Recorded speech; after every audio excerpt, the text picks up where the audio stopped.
അപശകനമാണല്ലോ മോളെ. കണ്ടില്ലേ, നാളികേര ഉടഞ്ഞിട്ടില്ല.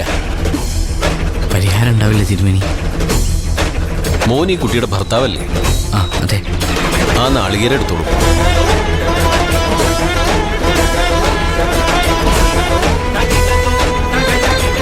ഇനി ഞാൻ പറയുന്നത് പോലെ മന്ത്രങ്ങൾ ഉരുവിട്ടുകൊണ്ട് ഈ കുട്ടിയുടെ തലയ്ക്ക് ചുറ്റും നാളികേര ഒഴിയണം.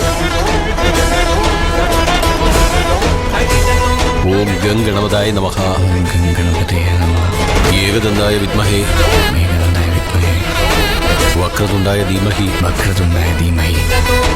തന്നോ ദന്തി പ്രചോദയാത്. ഇനി ഭാര്യയ്ക്ക് സർവ്വമംഗളങ്ങളും ഉണ്ടാകാൻ വേണ്ടി പ്രാർത്ഥിച്ചുകൊണ്ട് നാളികേര എറിഞ്ഞുടച്ചോളൂ.